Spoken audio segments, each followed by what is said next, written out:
Hola, muy buenas noches. Les habla la doctora Ana María Herrera. Yo soy coordinadora de la Comisión de Asma de la SUCHINEP.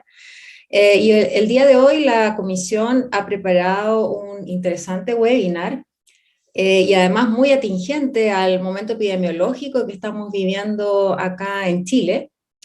Este webinar ha sido posible gracias al gentil auspicio del laboratorio ITF Labomed, GlaxoSmithKline, AstraZeneca, Abbott y Teva.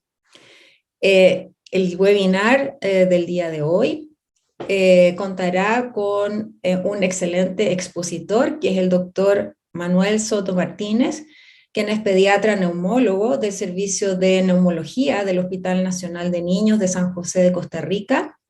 Él realizó sus estudios de pediatría en la Universidad de Costa Rica, hizo su fellowship de neumología pediátrica en el Royal Children's Hospital de Melbourne, Australia. Tiene una subespecialidad, además, en sueño en la Universidad de Western Australia y una maestría en epidemiología de la Universidad Nacional de Costa Rica. Además, el doctor Soto Martínez es profesor asociado de pregrado y posgrado en pediatría de la Universidad de Costa Rica y coordinador del Comité Científico para el Congreso Internacional de Neumología Pediátrica. Además, es amante de la investigación en epidemiología, en enfermedades respiratorias, infecciones respiratorias y asma. Así que la verdad que para nosotros es un verdadero honor contar con él el día de hoy. Así que dejo con ustedes al doctor Manuel Soto Martínez. Hola, hola, espero que se encuentre muy bien. Buenas noches a todos. Muchas gracias por la invitación Necesito verlo. a El pato me dijo Soledad que iba y a a poder todo el verlo, por grupo. favor. Pues muy contento de poder estar con ustedes, aunque sea de una manera virtual. Me hubiera encantado pues poder estar de manera presencial, pero bueno, probablemente para un futuro.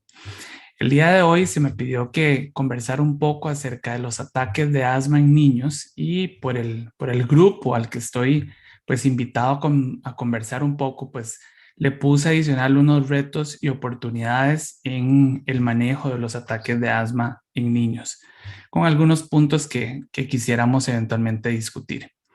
Em, para empezar, pues me gustaría iniciar con un caso clínico, un caso de una niña, Jimena, que me llegó recientemente al hospital y que creo que es algo que debe de conversarse.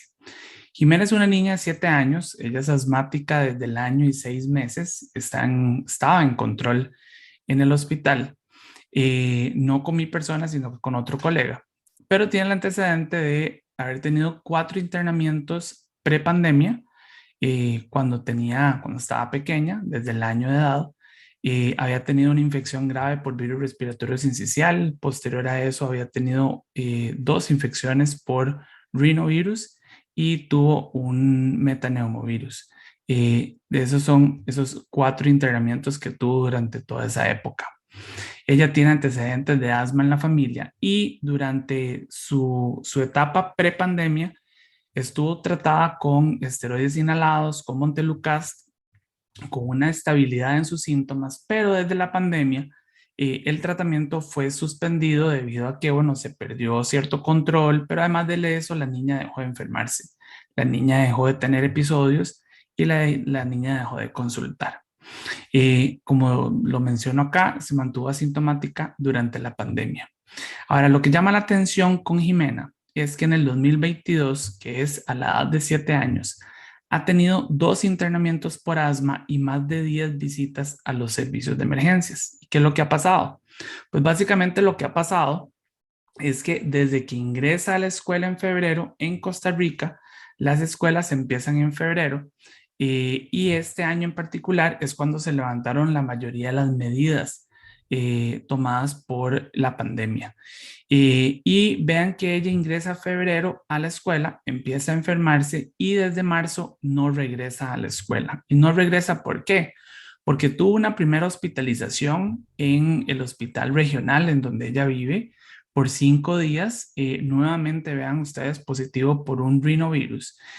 Fue tratada con salbutamol, bromuripatropio, recibió esteroides intravenosos, oxígeno suplementario durante los 5 días de su internamiento y fue egresada al hogar después de 5 días de internamiento solamente con salbutamol para que completara otros 5 días de tratamiento. Posterior a eso, la niña no evoluciona del todo tan bien, ya que un mes y medio después tiene una nueva hospitalización, o casi 2 meses después tiene una nueva hospitalización, pero esta vez por 8 días, en donde también estuvo positivo por un rinovirus y tuvo una influenza A. Durante ese internamiento recibió salbutamol, esteroides, sulfato de magnesio, ameritol en el servicio de emergencias. Estuvo con cánula de alto flujo en la unidad de cuidados intensivos, fue trasladada a la unidad de cuidados intensivos y fue egresada al hogar al día 8, perdón, nuevamente a completar 5 días más de salbutamol. Ya los esteroides ya los había completado con una referencia al servicio de neumología, básicamente para continuar o reiniciar otra vez su control. Pero noten que en ninguno de los dos internamientos Jimena es egresada al hogar con ningún otro tratamiento adicional. Ahora, ¿qué pasó en esos 2 meses entre un internamiento y el otro?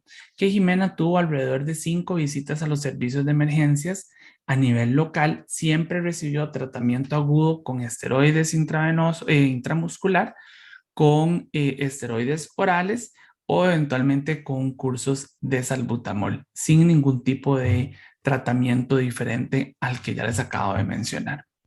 Entonces, sin duda alguna, el asma es un gran problema de salud pública, como lo podemos reconocer, y así como Jimena, ustedes podrán tener, pues evidentemente, una gran cantidad de pacientes en condiciones muy similares. Y es un gran problema de salud pública porque la prevalencia de la enfermedad va en aumento. Hay una coexistencia entre otras enfermedades alérgicas que aumentan potencialmente su morbilidad. Es una enfermedad que afecta sin duda alguna la calidad de vida de las personas que lo padecen y su familia, y los costos del manejo de la enfermedad, no solamente por los efectos que puede tener en el impacto en calidad de vida, en ausentismo escolar, ausentismo laboral, baja producción, en fin, sino que también los costos del manejo de las crisis, del manejo de la enfermedad son extremadamente elevados. Pero ¿qué más sabemos del asma? Pues sabemos que es un grupo de enfermedades heterogéneas con gran inflamación, y la variabilidad de la enfermedad, como vamos a ver ahorita, depende mucho inclusive de la edad, pero de un montón de otros aspectos. Pero independientemente del tipo de asma que tengamos, siempre el objetivo va a ser tratar de lograr control, tratar de tener una buena calidad de vida y tratar de evitar esa pérdida de control, porque eso nos genera un riesgo de tener una crisis o eventualmente un ataque de asma.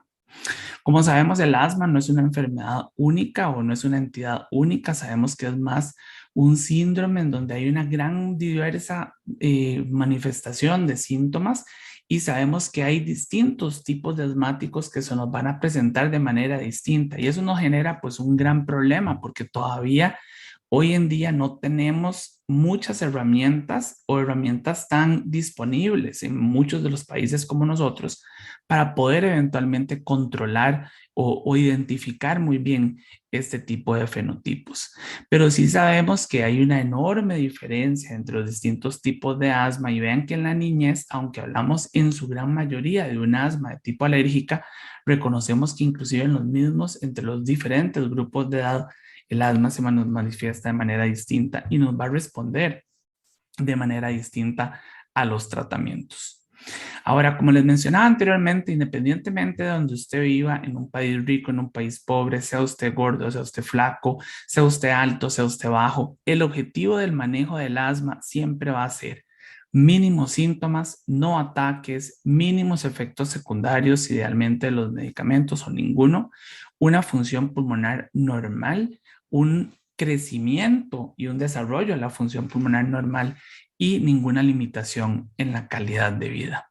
Y lo que sí hemos reconocido en muchos de los estudios que se han realizado sobre el abordaje o la pérdida de control del paciente con asma. En este estudio, por ejemplo, de casi 3,000 pacientes que se les hizo un ACT, se observó de que cuando el ACT eventualmente tenía una pérdida de control, el riesgo de caer en una exacerbación aguda aumentaba de manera significativa. Y entre peor el puntaje de control, más el riesgo de tener un ataque de asma. Entonces, esto nos lleva a la pregunta de cuál será el porcentaje de control que tienen nuestros asmáticos. O sea, qué porcentaje de asmáticos que vemos en las consultas de nosotros estarán bien controlados. Y esta es una pregunta que se le hizo en un estudio a nivel latinoamericano en varios países. Y cuando se le preguntó a los pacientes acerca de si ellos consideraban que el asma de ellos estaba bien controlado, vean ustedes qué interesante, más de un 45% opinó que su asma estaba bien controlada, se consideraban bien controlados de la enfermedad. Sin embargo, a la hora de que se establecen distintos parámetros objetivos según las guías de GINA y basados en cuestionarios de control para saber si el paciente realmente está bien controlado o no, vean que menos del 2,5 de esos pacientes estaban bien controlados. Eso evidentemente genera una gran alerta porque quiere decir que probablemente los pacientes están subestimando muchos de sus síntomas y eso es un problema porque potencialmente el paciente puede caer en una crisis. Ahora, este porcentaje de pacientes, ¿por qué estaba mal controlado? ¿Qué reportaban ellos? Vean qué interesante, casi un 60% reportaban síntomas diurnos en las últimas 4 semanas, un 50% reportaban síntomas nocturnos, un 40% síntomas con el ejercicio, trastornos del sueño. Vean que un 70% de los niños en particular manifestaron alguna consulta a un servicio de emergencias por síntomas de asma. Un 40% presentaban trastornos en limitación con el ejercicio o con la actividad. Y lo más interesante de todo es la ausencia de medidas objetivas de control o de función pulmonar o de seguimiento en función pulmonar que eventualmente llevaban en estos pacientes. Casi un 60% no se les había hecho pruebas de función pulmonar, al menos en el último año. Entonces vean que definitivamente esto nos genera un gran cuestionamiento acerca de si realmente estamos logrando control en esos pacientes con asma en América Latina y también el por qué no estamos logrando ese control. ¿Y por qué no estamos logrando ese control? Bueno, muchas veces porque tenemos un diagnóstico equivocado, una mala técnica a la hora de utilizar los medicamentos o nada más la adherencia es muy mala, como reconocemos en muchos lugares. Sabemos que la educación muchas veces tal vez no la damos de la mejor manera por ausencia de tiempo en las consultas. Hay mitos, miedos y desconocimiento del tratamiento por parte del mismo personal médico, pero sin duda alguna por parte de los familiares y de los pacientes. Ningún papá va a querer dar un medicamento por periodo prolongado de tiempo. Las comorbilidades son frecuentes, como lo vimos anteriormente. Hay una gran cantidad de factores de riesgo, en particular en el trópico, que son persistentes a lo largo del año, que eso aumenta las probabilidades de mal control. Sin duda alguna, la contaminación, en particular intradomiciliaria, ya sea con cocina de leña, con quemas de basura, con fumado, pero también la externa con la contaminación ambiental producida por humo de fábricas, por la combustión en vehículos, en fin. Y sin duda alguna, si tenemos un tratamiento que no sea el correcto, el tratamiento sea equivocado. Ahora, ya para entrar un poco más en el tema, estamos hablando de la importancia del control básicamente para poder evitar un ataque. Pero, ¿qué es un ataque de asma? Y probablemente nosotros en pediatría tenemos un gran problema con la definición de el ataque de asma, porque en realidad no existe un consenso acerca de cómo logramos definir un ataque de asma. Y reconocemos que mal control de asma no significa un ataque de asma. Mal control de asma aumenta el riesgo de un ataque en un futuro, pero no significa que el paciente eventualmente va a tener un ataque de asma. Ahora, sí definitivamente cuando se han hecho pruebas objetivas, por ejemplo con pico flujo, reconocemos que una definición de mal control puede ser una variabilidad de hasta, vean ustedes, un 21% de pacientes que tienen esa variabilidad o esa fluctuación en el pico flujo. Y cuando se compara a ese paciente que tiene fluctuaciones de un pico flujo anormal a un pico flujo normal, un día sí, un día no, pues es un paciente que probablemente está mal controlado. Pero la caída sostenida de un pico flujo, de una valoración de pico flujo, pues ya nos puede definir tal vez un poco más objetivo un ataque de asma. Pero sabemos que pico flujo no lo pueden hacer todos los pacientes, muchas veces no está disponible en nuestros hospitales, en nuestros lugares. Entonces viene a ser una medida a veces un poco práctica. Y la otra manera en la que podemos definir un ataque de asma, que es tal vez un poco arbitrario, es necesidad de esteroides sistémicos, necesidad de visitas a emergencias, aumento de síntomas diarios, pero sabemos que esto es muy arbitrario porque eso va a depender mucho de lo que usted considere o los papás consideren una visita a emergencias, si vale o no vale la pena. Y eso nos invita a desarrollar estudios para poder determinar, ojalá eventualmente algún tipo de biomarcador que al día de hoy, aparte del óxido nítrico que se puede utilizar, no reconocemos biomarcadores fáciles de distinguir, fáciles de tomar, por ejemplo, en adultos que toman esputo para ver eosinofilia. Nosotros en niños eso no lo podemos hacer, o por lo menos al día de hoy no lo podemos poner en práctica en la mayoría de los niños. Entonces vean que tenemos un gran problema con la definición. Ahora, lo que sí reconocemos es el efecto de esos ataques de asma. Entonces, cuando nosotros vemos este gráfico, que es un gráfico muy interesante de Patrick Holt y de Peter Sly, en donde ellos lo que hacen es básicamente orientarnos en un diagrama muy sencillo, en donde nos dicen la importancia de los ataques de asma y sus efectos. Entonces, cuando tenemos un ataque de asma, básicamente se produce en un paciente susceptible que tiene un estímulo ambiental en donde la gran mayoría de los casos van a ser virus respiratorios, particularmente el rinovirus, que va a generar una inflamación episódica de la vía aérea con un daño en la vía aérea y síntomas transitorios. Pero ¿qué es lo que pasa?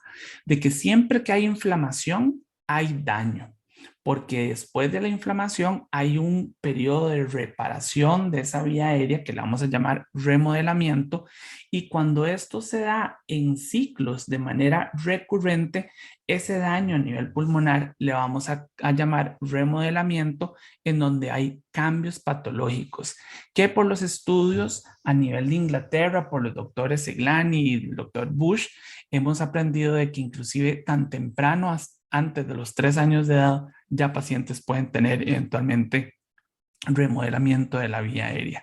¿Y qué es lo que sucede en este remodelamiento de la vía aérea? Vean que como se acumulan esos cambios patológicos con el tiempo, va a haber potencialmente una caída en la función pulmonar, y esa caída en la función pulmonar es lo que realmente nos preocupa. ¿Por qué eso nos preocupa? Porque ya se ha visto en estudios de seguimiento, por ejemplo, ahorita en la cohorte esta, que es la cohorte de Australia, pero también lo hemos visto en la cohorte de Tasmania y en otras cohortes a nivel de Europa, que aspectos que suceden de manera temprana o eventos que suceden de manera temprana en la vida de un niño, como puede ser la prematuridad, el fumado durante el embarazo, las infecciones respiratorias, la contaminación, en fin, cualquier factor que afecte la función pulmonar de este niño, en particular el caso de los niños con asma, o sea, el asma grave en la niñez, pues evoluciona en una misma trayectoria. Y como se puede observar aquí en la diapositiva, cuando vemos este grupo de pacientes que tenían asma grave a los años 49 y posteriormente después de los años 60, era el mismo grupo que venía trayendo esa función pulmonar desde los 7 a los 10 años. En otras palabras, la función pulmonar de los niños a la edad escolar va a impactar la función pulmonar a futuro, y se ha visto que esto es un factor predictor de enfermedad pulmonar obstructiva crónica. Ahora, eso no es el único factor que nos preocupa de este tipo de exacerbaciones o, perdón, de ataques de asma. ¿Qué otra cosa nos ayuda o nos preocupa? El impacto en la calidad de vida. Recordemos que el impacto de las crisis de asma en los niños va a repercutir en su ausencia escolar, distracción, fatiga, rendimiento en la escuela, irritabilidad, trastorno del sueño, limitación en el ejercicio, selectividad en la escuela porque no pueden realizar algunos ejercicios igual que otros niños, alteración en la función pulmonar y visitas constantes a los servicios de emergencias y hospitalizaciones que los ponen en riesgo de un montón de otras complicaciones. Pero lo mismo se puede decir de sus padres y de sus hermanos que también se pueden ver afectados por eventualmente el niño tener crisis de asma de manera frecuente. Pero otro factor que muchas veces olvidamos en algunos lugares porque no nos vemos tan afectados, pero que en Europa hoy en día se está generando gran alerta, es la mortalidad. Y es que algo que se ha visto impactado desde la introducción de los esteroides inhalados y otra serie de medicamentos en el control del asma es una reducción sostenida de la mortalidad hasta los años 2000, 2010, cuando a partir de ahí la mortalidad en pacientes por asma publicada en adolescentes y en niños se ha mantenido muy estable, no ha tenido cambios significativos y eso muchas veces nos deja unos retos a nosotros como neumólogos para ver cómo podemos eventualmente favorecer que esta curva siga disminuyendo. Y es que desgraciadamente los factores de riesgo asociados a mortalidad por asma los conocemos como el mal control del asma, el asma grave, la historia de un episodio casi fatal de asma, haber estado intubado por asma, hospitalizaciones en el año precedente, más de 2 visitas al servicio de emergencias, el uso de esteroides orales como control y el abuso o el sobreuso de beta-2 agonistas de acción corta son particularmente los factores que se han asociado a mayor riesgo de asma. Ahora, dentro de los aspectos más interesantes que han cambiado recientemente en el manejo de los pacientes con asma, es que reconocemos que fisiopatológicamente no es lo mismo cuando consideramos el manejo de sibilancias o de asma en el niño preescolar al niño escolar. ¿Y por qué les digo que no es lo mismo? Porque con los estudios que se han hecho en los últimos años, se ha visto que al menos en el niño preescolar, su afectación principal sin duda alguna es por virus, pero clínicamente estos pacientes pareciera ser menos alérgicos y en este grupo de pacientes en particular lo que hay es más un desarrollo de una inflamación de predominio de neutrófilos y no necesariamente de eosinófilos como lo reconocemos normalmente en pacientes con asma alérgica. Y vean que en este grupo de pacientes el impacto de la atopia en la patogénesis no está tan definido y por eso la respuesta muchas veces de este grupo escolar, por ejemplo, a los esteroides, no es la esperada cuando uno quiere manejar un tipo de pacientes en esta etapa. Entonces vean que la edad y la heterogeneidad de la presentación de la enfermedad, como hablamos antes, puede traer impacto fisiopatológico y por ende desde el punto de vista del tratamiento. Y vean que esto es muy distinto cuando hablamos de la fisiopatología, por ejemplo, del niño escolar, el niño que tiene ese asma alérgica, que tiene ese fenotipo TH2, en donde en este grupo de pacientes hay un sinergismo entre los alergenos, los patógenos, ya sean los virus con o sin bacterias, el ambiente, el medio ambiente en el que se desarrolla ese paciente y la contaminación y otros aspectos adicionales al control en base muchas veces inclusive a una genética o a una predisposición en este niño.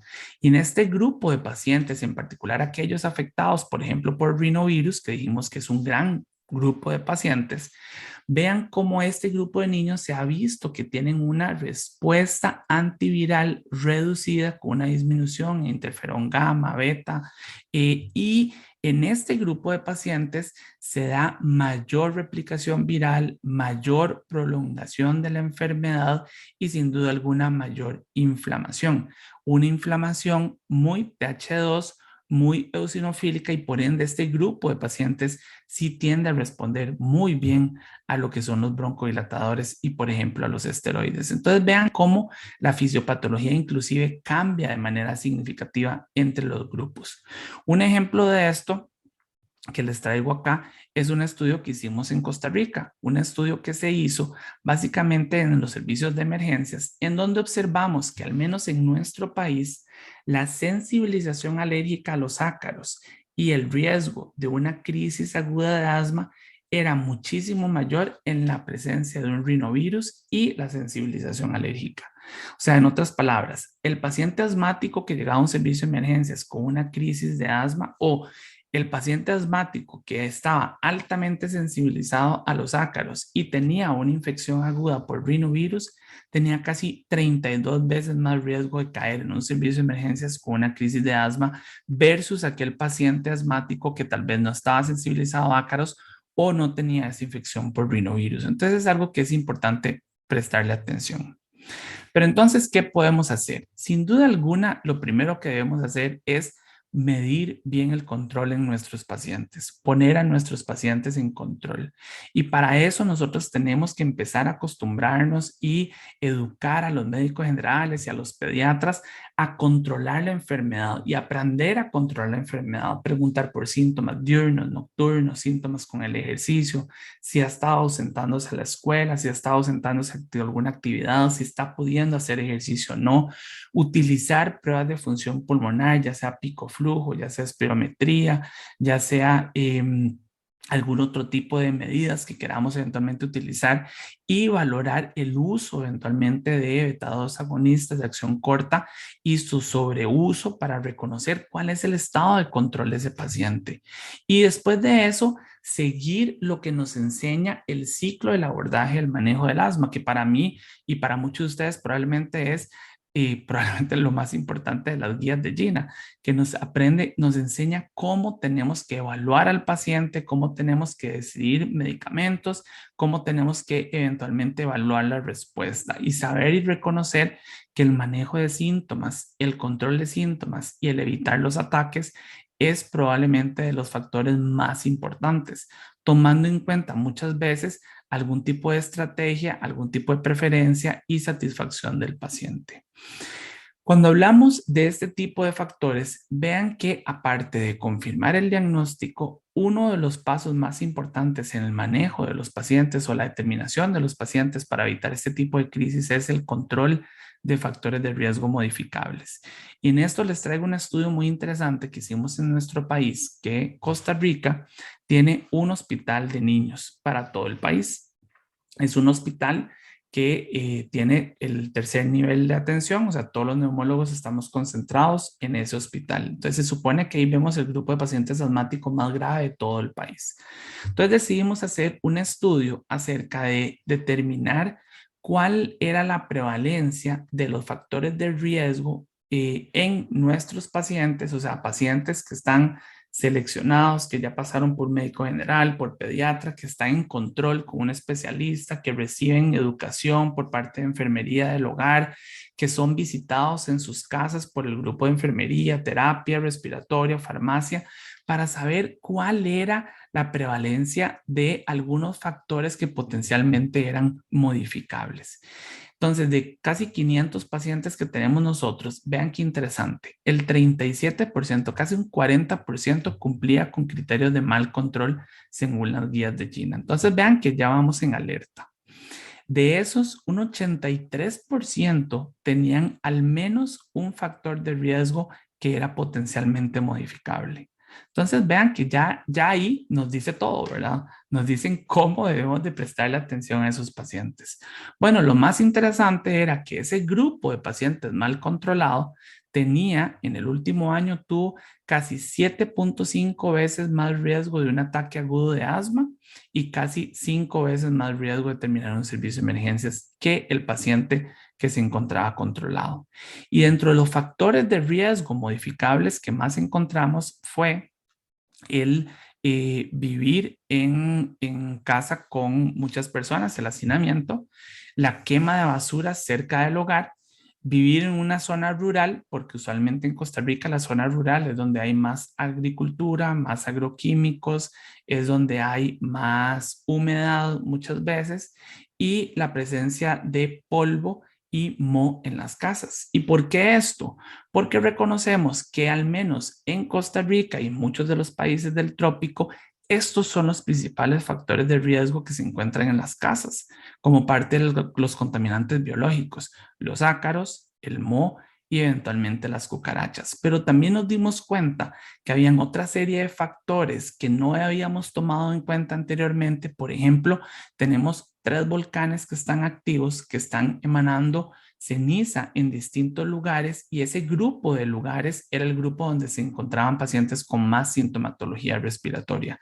Inclusive también el mismo cambio climático, la polución, que fue medida a través de ciertos cuestionarios en donde logramos encontrar y evidenciar pues mayor riesgo en aquellas poblaciones en donde se asociaba más este tipo de factores. Pero de manera interesante, en este grupo de pacientes nos dimos cuenta que el grupo de pacientes que tenía reflujo, que era obeso y sin duda alguna el rinítico que no estaba controlado, tenía mayor riesgo de estar no controlado versus el paciente controlado. Y prestándole mucho la atención a esta nueva epidemia o esta otra epidemia que estamos sufriendo hoy en día, que es la obesidad, particularmente en niños, vean que el niño gordito en nuestro control tenía casi 3 veces más riesgo de tener un ataque de asma versus el que está eutrófico, 2 veces más riesgo de terminar en un servicio de emergencias y 2 veces más riesgo de presentar síntomas más de 2 días a la semana. Entonces, sin duda alguna, pese a estar en un tercer nivel de atención, vean que los factores de riesgo que se encontraron en esta población eran significativos y de prestarle, pues obviamente, mucha atención. Por otro lado, tenemos las novedades en el manejo. Y novedades le pongo entre comillas, porque como ustedes se van a dar cuenta, en realidad muchas no son cosas nuevas, pero son cosas que a veces tenemos que recordar. Y algo de lo que tenemos que recordar, y creo que está muy claro para el grupo que tenemos el día de hoy, es cuáles son los objetivos del tratamiento y las recomendaciones de manejo de una crisis aguda de asma. Y sin duda alguna tenemos broncoconstricción. Si tenemos broncoconstricción, tenemos que revertir esa broncoconstricción, y esa broncoconstricción la vamos a revertir con beta-2 agonistas, ya sea de acción rápida como es el salbutamol, albuterol, o eventualmente utilizando beta-2 agonistas de acción prolongada de inicio de acción corto, como por ejemplo el formoterol. Es importante recordar que hay otro tipo de broncodilatadores, por ejemplo los anticolinérgicos o eventualmente el sulfato de magnesio, que también se pueden utilizar como medicamentos de segunda línea para el manejo de este tipo de crisis. Ahora, el otro aspecto fisiopatológico que vamos a tener es la inflamación, y en particular, como lo vimos anteriormente en el escolar, la inflamación principal TH2 eosinofílica es la que va a responder muy rápido a los esteroides, en particular si los esteroides se dan de manera temprana y no hay diferencia en si lo damos oral, intramuscular o intravenoso. De hecho, las guías hoy en día recomiendan que si el paciente está tolerando la vía oral, lo indicado es darlo por vía oral. Y recordar que lo que estamos tratando de atacar con los esteroides acá es esa inflamación más TH2 eosinofílica del paciente con asma, particularmente el asma alérgica. Y sin duda alguna lo que queremos evitar es la hipoxia. Hipoxia definimos en crisis de asma por debajo del 94%. Entonces, tenemos que mantener un umbral bajo de colocar oxígeno en servicio de emergencia si ese paciente no nos está saturando bien. Y es muy probable que una vez que logramos revertir un poco esa broncoconstricción y el edema o la inflamación, pues eventualmente la oxigenación nos va a mejorar. Ahora, en el manejo de las crisis agudas de asma, y esto es algo que ha cambiado en muchos de nuestros países, espero que en Chile también, en Costa Rica sin duda alguna, con la pandemia logramos cambiar este concepto, pero es un concepto que no es nuevo, es que en el manejo de crisis de asma es muchísimo mejor, y los estudios lo han demostrado, el uso de inhalaciones versus el uso de nebulizaciones, excepto en el paciente que se encuentra hipóxico. En el paciente hipóxico está indicado las nebulizaciones con oxígeno, pero en el paciente que no está hipóxico lo indicado es las inhalaciones. Y como podemos ver, tiene menos tiempo de aplicación, no hay filas en los servicios de emergencia esperando un nebulizador, se educa al paciente sobre cómo manejar el espaciador para que lo pueda utilizar en otras crisis, tiene menor costo, mayor portabilidad, menos efectos secundarios versus el otro que es pues muchas veces lo contrario. Ahora, Otro de los aspectos en el manejo agudo del asma, sabemos, es la combinación de salbutamol y ipatropio, ojalá temprano en el paciente con asma moderada o grave en el servicio de emergencias. Esto se ha visto relacionado a mejoría en la función pulmonar, mejoría clínica y una reducción significativa en las hospitalizaciones, tomando en cuenta que el uso persistente del bromuro ipatropio en combinación con el salbutamol, por ejemplo, más allá de las primeras 24 horas de la crisis o de presentación al servicio de emergencias, no trae mayor beneficio. El uso de sulfato de magnesio es algo que también ha cambiado de manera significativa el manejo. Yo recuerdo cuando yo regresé a Costa Rica de mi entrenamiento en Australia, lo que utilizaban principalmente era la aminofilina como droga de segunda elección. Sin embargo, a lo largo de los años se ha visto y se ha dado un giro significativo en el uso del sulfato de magnesio porque se ha visto que tiene menos efectos secundarios y además es muchísimo más efectivo en el manejo de la crisis aguda de asma. Vean ustedes la disminución en la hospitalización, el reingreso al servicio de emergencias y sin duda alguna la estancia hospitalaria. Entonces es el medicamento de elección para segunda droga. Por otro lado, recordar el abuso del salbutamol o el abuso del albuterol que puede darnos un aumento en lactato sérico, que ya de por sí puede haber un aumento de lactato por el uso de, de músculos accesorios y por la taquimia que se presenta. Ahí, pues obviamente un metabolismo, digamos, donde se puede producir más lactato, pero sí es importante recordar que además de esto, si estamos abusando del salbutamol, pues eso también nos puede repercutir en problemas. Lo otro que es novedoso es el uso de la ventilación no invasiva, la cánula alto flujo y eventualmente el BiPAP en pacientes con crisis grave previo a una intubación. Esto ayuda a la oxigenación, en particular si lo combinamos con Helix, mejora la ventilación y reduce el riesgo de intubación en este grupo de pacientes y sin duda alguna si lo usamos temprano es mucho mejor. Algo que es fundamental en los servicios de emergencias, y eso no se le puede olvidar a nadie, son los grandes imitadores. En una crisis de asma hay que descartar que no tengan otra cosa, cuerpos extraños, anafilaxia, insuficiencia cardíaca, que no sea una neumonía. En niños en particular, la cetoacidosis diabética se puede presentar como una crisis de asma. Hemos tenido casos, lastimosamente, niños que han fallecido porque se manejan como pacientes con asma, cuando se dan cuenta de que el paciente está muy mal, le hacen una glicemia, unos gases y se dan cuenta de que en realidad lo que tenía era una cetoacidosis diabética y el paciente falleció. Entonces, sí es importante tomar en cuenta que los imitadores de crisis de asma siempre hay que tomarlos en cuenta. Y en el paciente que está con una crisis, pues muchas veces algunas cositas adicionales que podemos hacer, por ejemplo, una radiografía, unos electrolitos, inclusive unos gases, pues es fundamental. Y nunca olvidar que en el manejo agudo de asma, el tratamiento más olvidado y muchas veces el más efectivo es el tiempo. La tiempoterapia, pues es lo que muchas veces estos pacientes requieren. El proceso inflamatorio no resuelve inmediatamente. Ahora, un ataque de asma siempre debe ser visto como una oportunidad para educar y para lograr control y que no le pase lo que le pasó a Jimena, que fue la paciente que les presenté de inicio, que la paciente que me llegó un día de estos a control, que fue vista en casi 15 ocasiones en servicios de emergencias y no le reiniciaron su tratamiento preventivo. Y eso es algo que no puede pasar. Es importantísimo a la hora de empezar el abordaje de este grupo de pacientes, es importante la educación, el monitoreo, el plan de acción por escrito de los pacientes. Todo eso se ha visto que repercute de manera positiva en el manejo de los pacientes. Y siempre hay que tener en cuenta de que posterior al abordaje de las crisis de asma, si no abordamos factores de riesgo, si no educamos sobre la enfermedad, si no insistimos sobre la adherencia a los medicamentos para aquellos pacientes que usen tratamiento y si no reajustamos muchas veces ese tratamiento, el paciente nos va a caer otra vez en una crisis una semana después, 2 semanas después, un mes después, y eso es precisamente lo que queremos evitar.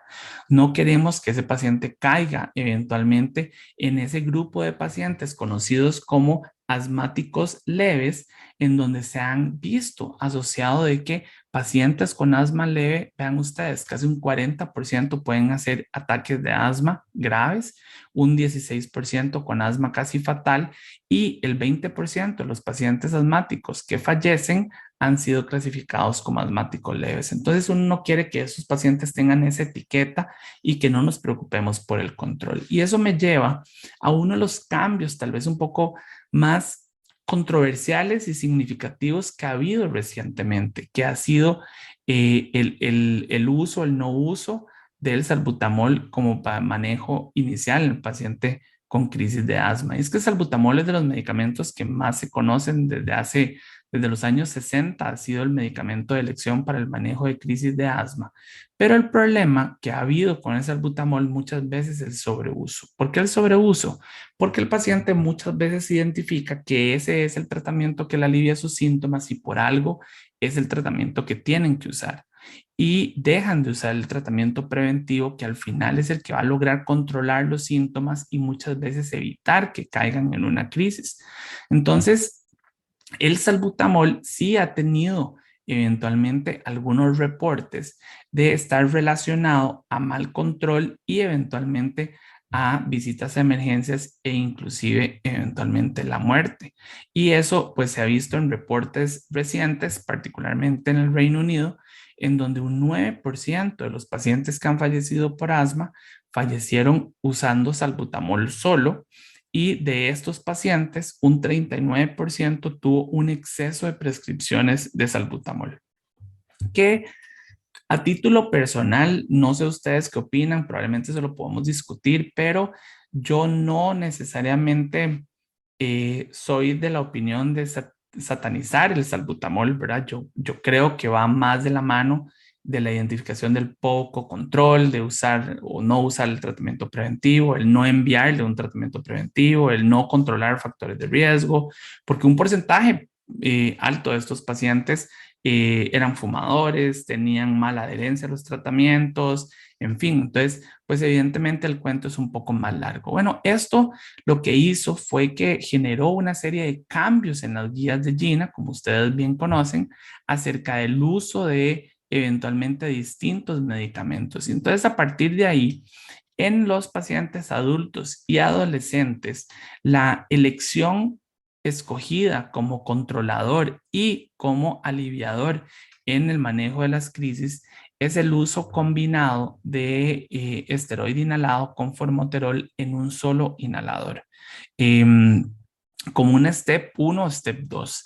Y ya para un step 3 de estos pacientes, si persisten con crisis y ya se controlaron todos los factores, pues ahí es donde se recomienda el uso diario de este esteroide inhalado con formoterol en un solo inhalador con miras a eventualmente poder utilizar este también como el tratamiento de crisis aguda o el tratamiento de elección de crisis aguda, en particular en aquellos casos leves o moderados.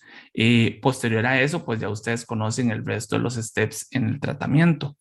Ahora, como alguna otra opción para otros pacientes que estén usando otro tipo de medicamentos de control, pues lo que se recomienda es igual que cada vez que vayan a usar el salbutamol para manejo de sus crisis, usen también su esteroide inhalado en caso de que no tengan el tratamiento todos los días o eventualmente si ya el paciente va a un step 2 de que usen tratamiento con esteroides inhalados todo el tiempo, donde sabemos que la adherencia pues siempre es un factor importante a considerar. En el grupo de pacientes de 6 a 11 años, en realidad no ha cambiado mucho, excepto de que la preferencia de tratamiento para el manejo de las crisis sigue siendo el salbutamol, pero siempre en combinación con un esteroide inhalado. O sea, ya no se está prefiriendo utilizar el salbutamol solo, mucho por la fisiopatología que vimos anteriormente, ¿verdad? De que no solamente hay broncoconstricción, sino también hay inflamación. Y tampoco en todas las crisis vamos a usar un esteroide oral, porque muchas veces estos pacientes pues pueden tener muchas crisis y eso puede traer efectos secundarios. Para eso, pues evidentemente es mejor revisar en qué fase el paciente está, cuáles son sus factores de riesgo y eventualmente considerar un tratamiento preventivo. Y lo mismo en el grupo de niños de 5 años o menores, en donde nuevamente el tratamiento de elección es utilizar el esteroide inhalado en combinación con un salbutamol o un beta-2 agonista de acción corta en caso de tener alguna crisis y subir los steps, ya sea duplicando la dosis del esteroide o combinando con un antagonista de leucotrienos. Ahora, ¿eso de los esteroides funciona? Bueno, yo les quería traer este estudio que publicamos hace unos años acerca de la tendencia en hospitalización y mortalidad por asma en nuestro país. Y es un estudio que de manera interesante, como ustedes pueden ver en la gráfica, hubo una fase previo a los años 2000, en donde logramos identificar a raíz de una serie de estudios y participación en los estudios de ISAC que el asma era una enfermedad muy importante en nuestro país, cosa que antes no se conocía. A partir de ahí, en los principios de los años 2000, se generan una serie de recomendaciones y guías a nivel nacional, entrenando en todas las clínicas, médicos, enfermería, en las escuelas de medicina, inclusive en el carnet de vacunación que reciben todos los padres a la hora que su niño nace. En ese carnet vienen recomendaciones de si su hijo tiene asma y todas las prevenciones que tiene que tener, todos los cuidados que tiene que tener, sabiendo que en Costa Rica es una enfermedad que es sumamente frecuente. Y a raíz de eso, además de que se incorporó la beclometasona dentro del esquema nacional como un esteroide inhalado efectivo, barato, de bajo costo para un país como nosotros, pero que se pudiera utilizar por el médico de atención primaria en el manejo de pacientes con asma, se vio una reducción significativa de casi un 52% de hospitalizaciones en niños y un 74% de hospitalizaciones por asma en adultos en este periodo de tiempo. Pero no solo fue el impacto en la hospitalización, sino que vean ustedes el aumento que hubo en el uso de la beclometasona de la misma mano de la disminución en las hospitalizaciones, pero también una reducción significativa en la mortalidad en todos los grupos etarios de casi un 80%. Otro de los medicamentos que se ha visto asociado a una disminución y un buen control es los usos de los biológicos. Ese es el futuro probablemente del asma, un tratamiento personalizado que para nuestros países es extremadamente costoso, pero aquellos países que lo han incorporado a su sistema de salud, se ha visto que el uso de biológicos mejoran los síntomas de asma, disminuyen los ataques de asma y disminuyen la necesidad de los esteroides orales. En nuestro país, la experiencia de nosotros con poquitos pacientes que tenemos, son menos de 10 pacientes que tenemos con biológicos, pues en realidad lo que hemos visto es precisamente eso. El COVID impactó de manera significativa los ataques de asma. Creímos inicialmente que de una mala manera, sin embargo, a nivel mundial se observó una disminución en las infecciones respiratorias y por ende en los ataques de agudos y exacerbaciones de asma, fibrosis quística y otras enfermedades pulmonares. En nuestro país vimos una disminución de casi un 70% de internamientos por crisis de asma durante particularmente la primera y la segunda ola, que fue donde se tomaron medidas mucho más extremas. Obviamente ahorita que se están abriendo las medidas, pues sí se ha visto un aumento en la circulación de otros virus respiratorios que prácticamente desaparecieron durante durante las etapas iniciales de la pandemia, que se tomaban medidas mucho más restringidas. Ya para terminar, algunos mensajes finales, nada más recordarles que el asma es un gran problema de salud pública a nivel mundial, que los ataques de asma, como les acabo de enseñar, generan un impacto significativo en la calidad de vida, una disminución en la función pulmonar y riesgo de muerte en pacientes, que es algo que tenemos que evitar. Pero por dicha, un control adecuado con una adecuada educación, evitando factores de riesgo, mejorando adherencia, mejorando el manejo de las comorbilidades y reconociendo la pérdida de control en el paciente y consultando de manera temprana, pues evidentemente va a estar relacionado a un mejor control evitando este tipo de ataques. Y con eso yo me despido. Les agradezco muchísimo la atención. Ahí le dejo mis contactos. Yo lidero una iniciativa de educación médica continua en pediatría que se llama Puntalitos Pediátricos, que nos pueden seguir en redes. Tiene muchas veces educación importante para sus residentes, particularmente residentes de pediatría, estudiantes de medicina, inclusive para sus pacientes. y en ese código de barras es un acceso a una carpeta de Dropbox en donde tengo pues toda la literatura y los artículos que utilicé para que ustedes lo puedan revisar. Les dejo con esa imagen de mis dos hijas, mis dos amores preciosos. Les agradezco muchísimo la atención, un gran abrazo desde Costa Rica y espero poder estar con ustedes en un futuro. Muchísimas gracias.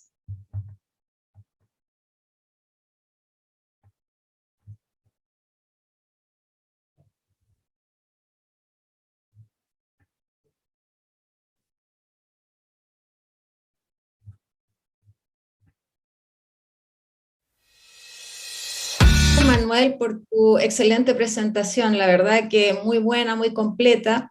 Te queremos dar además las gracias por estar ahora con nosotros en vivo para contestar las preguntas. Sabemos que tenemos una gran diferencia de hora con Costa Rica y a pesar de eso estás con nosotros, así que muchísimas gracias por tu gentileza.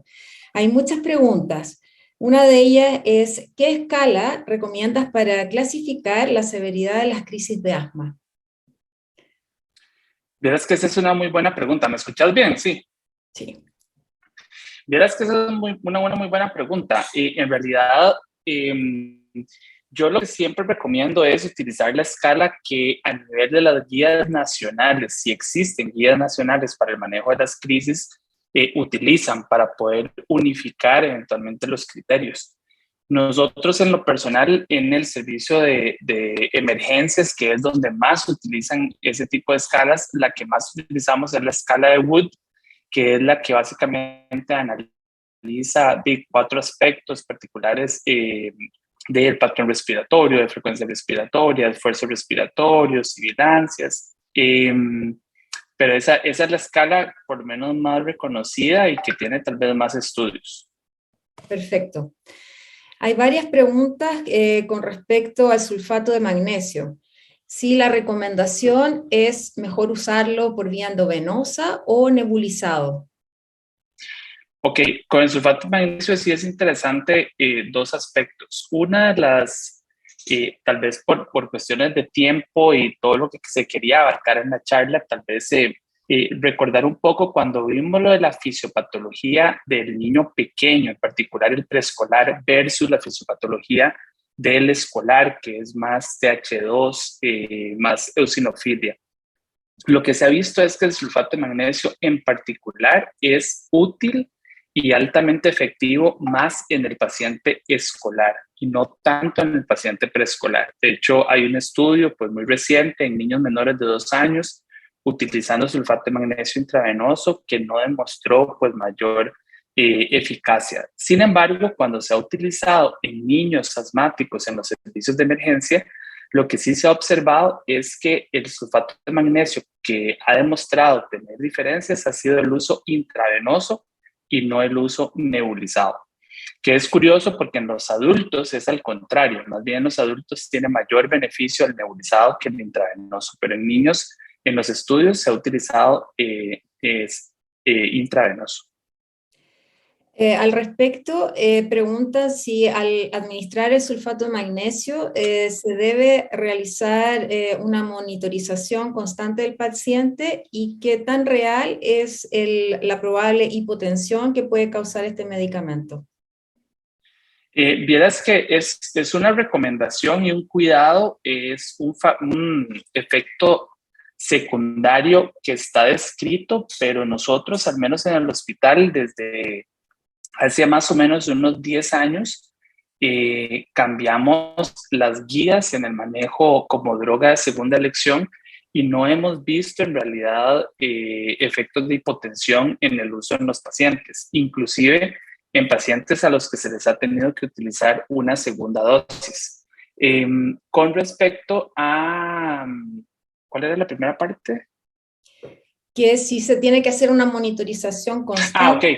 En realidad, lo que hay que recordar es que el sulfato de magnesio está indicado en el paciente que viene con una crisis de asma moderada a grave. Entonces, ya son pacientes que ya de por sí deberían de estar monitorizados, no necesariamente por su sulfato de magnesio, sino por el tipo de crisis que está presentando. Entonces, es un paciente que ya de por sí debería estar monitorizado. Ahora, no es la monitorización tal vez tan extrema como lo requiere un paciente al que se le está nebulizando adrenalina, por ejemplo, por un CRUP, que sí definitivamente requiere, digamos, una monitorización continua, pero sí es un paciente al que se tiene que estar pendiente por el tipo de crisis que está presentando. Ya, y para terminar con el sulfato de magnesio, preguntan si se administra solo en el servicio de urgencia o también se puede administrar en paciente hospitalizado. Es igual, es una muy buena pregunta. Vieras que eh, en principio, entre más temprano y algo que sí está muy descrito en los pacientes con crisis agudas de asma, es que cualquier tipo de intervención, entre más temprana se haga, mejor efecto tiene, porque hay que recordar que los efectos o el objetivo del uso de estos medicamentos en el servicio de emergencias es precisamente disminuir la hospitalización, disminuir el tiempo en emergencias y evidentemente mejorar los scores clínicos. Ahora, entre más temprano se use, obviamente es mejor. Entonces, lo ideal es utilizarlo en los servicios de emergencias para ver si logramos que ese niño no se hospitalice. Ahora, nosotros hemos tenido pacientes que se han ingresado en una crisis aguda de asma, un ataque de asma, en el cual a su ingreso tal vez no estaban tan mal, en la evolución de los síntomas ha ido deteriorándose y se le ha colocado inclusive en salón sin ningún problema. Entonces, la respuesta es, se puede colocar al paciente aún hospitalizado. Hemos tenido, no hay mucho estudio al respecto en esto que les voy a decir, pero sí hemos tenido pacientes en los que se les ha colocado en emergencias, se ingresan a salón o a cuidados intensivos, 2 días después bajan a salón y ya sea entran en contacto con algún olor o el frío de la noche y vuelven a tener un aumento en sintomatología y se les ha vuelto a colocar. Yo creo que la virtud que tiene el sulfato de magnesio y que es algo que uno tiene que tener cuidado es que en los pacientes que están con esa crisis de asma, el hecho de que estén recibiendo constantemente betados, muchas veces el mecanismo de broncodilatación se logra saturar. Entonces, muchas veces uno tiene que cambiar un poco el efecto broncodilatador que uno quiere lograr. Ya esos receptores probablemente están saturados y el dar más beta-2 probablemente lo que puede traer es más efectos secundarios de los mismos beta-2 y ahí es donde la bondad que tiene eventualmente el sulfato de magnesio o eventualmente la aminofilina, que también es otro medicamento que se utiliza frecuentemente en las crisis de asma. Han llegado muchas felicitaciones por la clase, la gente está muy contenta por tu exposición, así que muchas gracias. Pregunta si hay alguna evidencia para el uso de bromuro de ipatropio reglado en pacientes ya hospitalizados luego del ingreso donde ya se usó combinado con salbutamol. Estrictamente hablando, vieras que no. O sea, no hay estudios que hayan demostrado que el reinicio o la continuación de la combinación de bromuro de ipatropio en combinación con salbutamol, más allá de las primeras 24 o 48 horas, brinde mayores beneficios al no uso del bromuro de ipatropio. Que es algo que frecuentemente uno ve en los salones cuando uno pasa y valora a estos pacientes que han persistido con el bromuro de ipatropio o que alguien se los inicia otra vez en un grado de desesperación de ver al niño, digamos, con otra vez con sibilancias. Se ha empezado y se ha visto, pero los estudios no apoyan su uso más allá de las primeras 24 horas, inclusive 48 horas. Ya. Preguntan si hay algún rol del uso de corticoides inhalados o nebulizados en altas dosis para el manejo de una crisis de asma. Ok, hay un estudio, igual no lo coloqué por cuestiones de tiempo, pero hay un estudio que se publicó hace unos años en New England, inclusive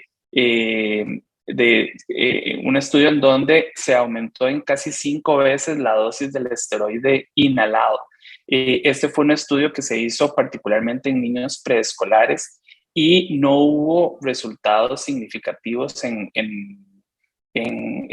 los parámetros iniciales que se querían. Entonces, la evidencia en realidad no apoya el uso de dosis altas de esteroides nebulizados en el manejo de una crisis de asma o inclusive en el aumento de los esteroides inhalados. Lo que sí la evidencia sugiere es que en los pacientes que están o el que vamos a utilizar eventualmente el beta-2 agonista, los SABA, de que sí se utiliza en combinación con un esteroide inhalado, pero decir que las guías, y cuando uno revisa las guías inclusive hechas por emergenciólogos de los distintos lugares a nivel mundial, en ninguna se incluye un esteroide nebulizado, por ejemplo. Yeah. Pero sabemos que es, y probablemente en Chile lo será también, pero aquí en Costa Rica es de las prácticas más utilizadas a nivel de la consulta particular, de que el paciente asmático se le coloque un esteroide nebulizado que no tiene su evidencia como si lo tiene, por ejemplo, en otras enfermedades respiratorias, por ejemplo, croup. En ese grupo sí se sabe que es altamente efectivo, en asma no tanto. Ok. Hemos sabido de que el sobreuso más bien de SABA puede ser deleterio, que puede aumentar las crisis, las consultas de urgencia, incluso la mortalidad. ¿Tú crees que el salbutamol o los SABAs debieran ser con receta así como retenida o no sería necesario? Ok, vieras que eso es una pregunta que es muy interesante y te voy a comentar más desde el punto de vista anecdótico. Cuando uno oye muchas de las charlas de personas en Europa, en Inglaterra, y bueno, sería interesante saber si eso también sucede, digamos, ahí en ustedes en Chile, acerca de pacientes pediátricos, adolescentes que están muriendo de crisis de asma y su asociación eventualmente con el sobreuso de los SABA. Vieras que eso no es algo que nosotros necesariamente vivimos, al menos aquí en Costa Rica.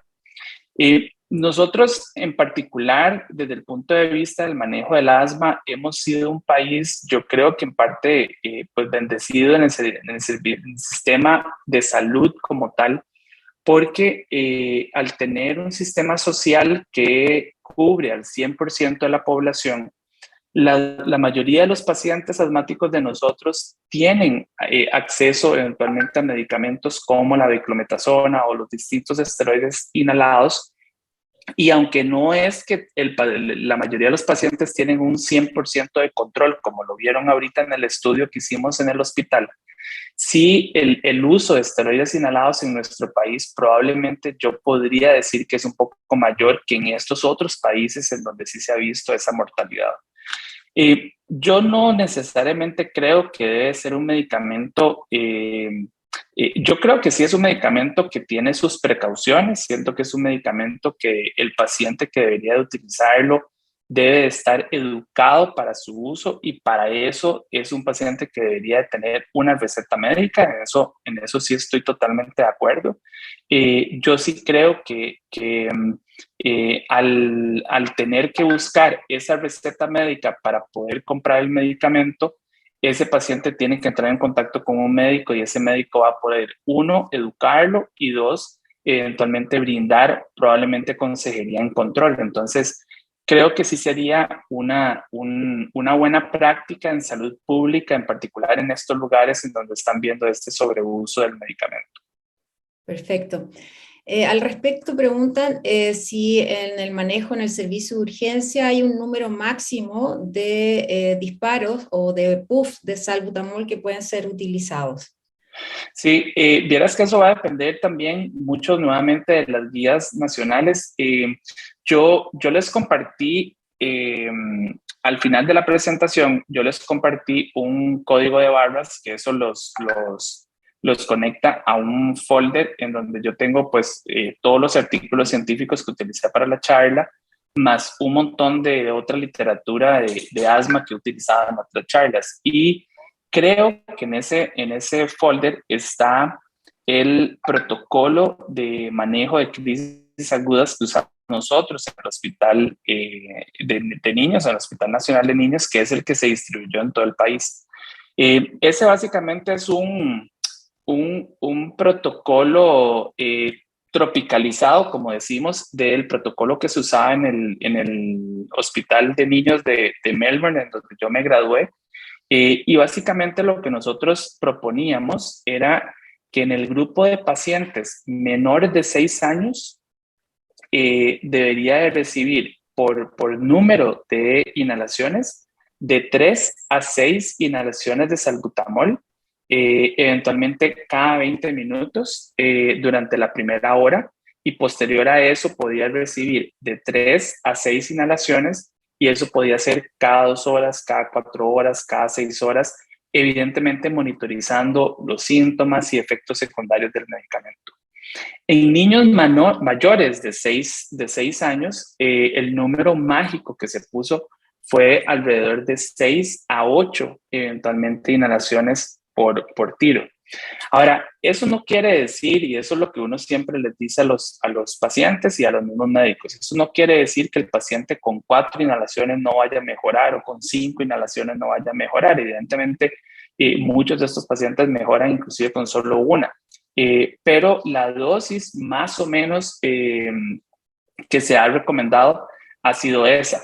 Al menos en Australia, ellos son muy agresivos. Ellos inclusive en pacientes mayores de 6 años colocan de 6 a 12 inhalaciones inclusive, pero yo creo que aparte del tiempo que estuve allá, yo creo que nunca utilicé 12 inhalaciones.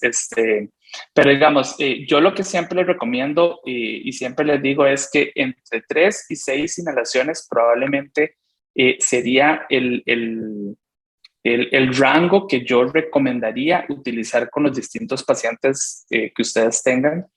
Y yo creo que tal vez el mensaje también más importante es entender que el paciente asmático, alérgico, que llega con una crisis, tiende a responder bastante bien a este tipo de medicamentos. Y probablemente en el que yo me cuestionaría el diagnóstico y en el que yo me preocuparía de algún diagnóstico alterno es en el paciente que estamos utilizando y utilizando y utilizando el salbutamol y no vemos mejoría clínica en ese paciente. Perfecto. ¿Cuáles serían los principales predictores de crisis de asma? Ok, vamos a ver. Sin duda alguna, para ver si entendí la pregunta, no serían factores de riesgo de crisis, sino qué puede el paciente estar sintiendo para saber que vaya eventualmente a producir una crisis. Es así como lo entiendo. Yo creo también. Sí, vamos a ver, sin duda alguna, el tener un mal control, pues ya eventualmente no te dice que vas a sufrir una crisis, pero sin duda alguna el riesgo es muchísimo mayor. El estar ante un proceso infeccioso o un paciente asmático en el que usted le dice al papá, en el momento en que él empiece con mocos, usted lo oye que está empezando con tos, ya eso potencialmente podría estar indicando que el paciente está empezando con una crisis. En pacientes en donde se tengan valores o un paciente que está acostumbrado a hacer mediciones de pico flujo y que nosotros lo hayamos educado en cuál es su nivel de pico flujo y eventualmente si baja ese nivel de pico flujo, el riesgo inminente de entrar en una crisis, pues probablemente sería el mayor predictor. Precisamente yo creo que esa pregunta y el punto aquí, yo creo que precisamente es que no tenemos esos predictores también definidos. Sería genial, por ejemplo, tener una prueba a nivel de esputo en el que podamos eventualmente determinar ciertos patrones de inflamación que nos puedan decir, alerta, vamos a caer en una crisis. Hay un estudio muy interesante también que se los puse ahí en la carpeta, reciente, en donde tomaron un grupo de pacientes asmáticos y les tomaron muestras del esputo. Y por primera vez ellos logran definir en pediatría un patrón de citoquinas y un patrón de celularidad inflamatoria en pacientes con crisis aguda, en pacientes asmáticos, previo a que desarrollaran una crisis aguda de asma. Entonces, yo creo que el desarrollo de algún biomarcador que nos logre anticipar una crisis, tal vez de manera temprana, probablemente sería genial, pero a la fecha, aparte de la alta sospecha, el pico flujo, y la presencia de síntomas agudos, pues probablemente serían como los principales factores para alertarnos de que vamos por mal camino. Han llegado muchas preguntas, pero en honor Tranquila, al tranquila. tiempo, No, podemos seguir todavía. Hay un poco de confusión con respecto al uso de la mezcla budesonida-formoterol como rescate, es decir, cuando el paciente tiene pérdida de control, versus así se puede usar esta mezcla en una crisis ya consolidada en el servicio de urgencia. Si pudieras aclarar un poquito eso, por favor. Yo creo que esa es una muy buena pregunta. Yo creo que lo primero que uno tiene que entender, al menos al día de hoy, es que los estudios que demostraron la efectividad del uso del budesonide formoterol en el manejo de la crisis aguda de asma fue para un grupo de asmáticos en particular. Uno, mayores, idealmente de 12 años. Posterior a eso hubo otro estudio que también lo demostró en mayores de 6 años. Pero es en grupo de pacientes con asma leve, no el grupo de pacientes con asma moderada o con asma grave. Lo segundo es que la mayoría de las crisis que eventualmente se lograron manejar con este tipo de combinación son crisis en particularmente leves, no crisis moderadas y mucho menos graves en donde el paciente ya viene hipóxico, viene disneico. Entonces, yo creo que uno tiene que diferenciar ese grupo de edad. Y lo otro es tomar en cuenta de que en particular en los menores de 12 años y sin duda alguna en los menores de 6 años de edad, estas combinaciones de medicamentos tal vez no es la ideal para el manejo de la crisis aguda. Digamos, en ese caso, pues es preferible el uso del SABA junto con el esteroide inhalado o con el esteroide oral. Ahora, en el grupo de pacientes que está con tratamiento de control de budesonide formoterol, ese es el grupo de pacientes que si por A o por B tienen una crisis leve porque se mojaron jugando fútbol, porque estaban haciendo ejercicio y entonces empezaron con síntomas agudos o inclusive porque se resfriaron, es el grupo de pacientes que mayor beneficio va a tener, en donde lo que pueden hacer es aumentar las dosis, ya sea en frecuencia durante el día o en frecuencia en el uso del medicamento, que es donde probablemente va a tener mayor beneficio. La pregunta específica es, si yo tengo un paciente, por ejemplo, de 6 años, que me viene con una crisis aguda de asma o un servicio de emergencias, probablemente lo voy a seguir manejando como se indica en todas las crisis, en todas las guías de manejo, con el salbutamol o el albuterol en combinación con el bromuro hipatropio, si fuera el caso, y considerando otro tipo de medidas de segunda línea y eventualmente el esteroide. Ahora, si es un paciente asmático de 11 años, 12 años, sin duda mayor a 12 años, que está con tratamiento preventivo con algún tipo de terapia combinada y con mucho más razón con budesonida formoterol, que me llega al consultorio, que está con un aumento de tos, que está en el contexto de un resfriado, pero es un paciente que no está grave, ese es el paciente que probablemente yo podría utilizarle esa combinación de budesonida y formoterol. Entonces, yo creo, y volvemos a lo mismo, creo que las dos tienen distintas indicaciones, probablemente tienen un grupo de pacientes en el que se maneja ligeramente distinto. Muy bien. Se dice que el uso de salbutamol por más de una semana disminuye la expresión de receptores beta, produce desensibilización y aumenta la hiperreactividad bronquial. Preguntan si esto está probado en menores de 10 años. Ok, vamos a ver. Sí hay estudios en el que se dice no tanto de que disminuye los receptores, sino lo que hace es saturar los receptores, en particular cuando hay un aumento. Y eso está comprobado en niños de los distintos grupos de edad. En el grupo de niños en el que se tenía menos conocimiento acerca del efecto de los receptores, era en el grupo de neonatos y sin embargo, aún así, en pacientes con traquimea transitoria, pues se ha visto, digamos, la utilidad de este tipo de medicamentos. Entonces, sí es algo que fisiológicamente y farmacológicamente pues se ha visto.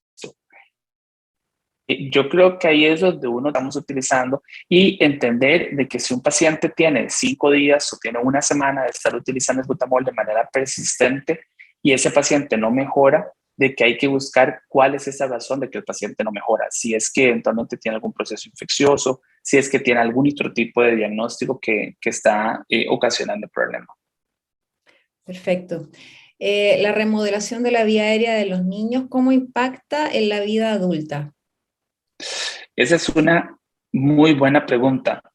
Yo creo que al final ese proceso de remodelamiento de la vía aérea es lo que a los neumólogos que vemos niños y eventualmente al grupo de pediatras más cuidado tenemos que tener. Y esto mucho lo hemos visto a lo largo del conocimiento que se ha tenido de los estudios longitudinales que han demostrado que hoy en día uno de los principales factores de riesgo de EPOC a una edad joven ya no es el EPOC del paciente de 50 años, 60 años fumador, no, es el EPOC en pacientes de 30 años, pacientes de 20 años que tienen una vía aérea fija, una vía aérea que no es reversible. Y cuando nos vamos para atrás para ver qué son los factores, cuáles fueron los factores que han asociado a esos pacientes, han sido pacientes que han tenido múltiples infecciones respiratorias en los primeros años de vida, o pacientes que fueron prematuros, o pacientes que tuvieron o tienen asma grave desde la niñez. Entonces, sin duda alguna, el proceso de remodelamiento de la vía aérea es de los factores fisiopatológicos que más nosotros queremos prevenir en la evolución de nuestros pacientes. Y ahí es donde yo recalco un poco la importancia, uno, de realizar la espirometría a nuestros pacientes para saber desde el punto de vista objetivo cómo realmente se encuentran, y por otro lado también la importancia de ese control constante. Les voy a poner un ejemplo del día de hoy.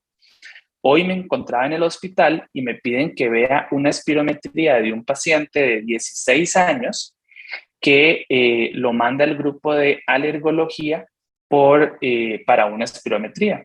Cuando veo la espirometría, es un chico que tiene 16 años, lo está viendo el grupo de alergólogos sin apoyo de nosotros los neumólogos desde hace 2 años, y el paciente no ha sido adherente a su tratamiento. Ha tenido múltiples crisis de asma y casi que hubiera dicho, este es muchísimo mejor paciente que Jimena, que puse en el video, porque a la hora de hacerle la espirometría, este paciente tenía un FeV1 que estaba en 50%, estaba sumamente bajo, una curva completamente obstructiva. Y a la hora de que le hicimos reversibilidad, tuvo un 3% de mejoría en la reversibilidad. En un paciente asmático que hacía 1 año había tenido pruebas de FeV1 alrededor de 80-85% con reversibilidad de 20%, de 25%. Entonces, sin duda alguna, algo más podría estar pasando con este paciente. Sin duda alguna se fue con un curso de esteroides orales. Lo vamos a citar en 15 días para ver si le cambiamos su tratamiento preventivo. Vamos a cambiarle su esteroide inhalado. Es probablemente que se vaya a ir con un ciclo de macrólidos y probablemente vamos a tener que hacerle una tomografía para ver qué es lo que está sucediendo. Pero es un paciente que ya a los 16 años tiene una vía aérea que no fue reversible después de 2 años de estar sufriendo crisis constantes por mal control. Entonces, ese es el grupo de pacientes que nosotros queremos eventualmente lograr detectar, ojalá antes, y evitar que caigan en ese tipo de función pulmonar. Perfecto. Bueno, Manuel, muchísimas gracias por tu excelente clase. La verdad que siguen llegando felicitaciones. Así que muchísimas gracias. También queremos agradecer nuevamente al laboratorio ITF Labomed, GlaxoSmithKline, AstraZeneca, Abbott y Teva por apoyarnos para poder realizar esta actividad educativa. Y bueno, a todos los asistentes, muchas gracias por su presencia y los esperamos en un próximo webinar de Suchinep. Muchas gracias. Buenas noches. Muchas gracias. Hasta luego. Chao.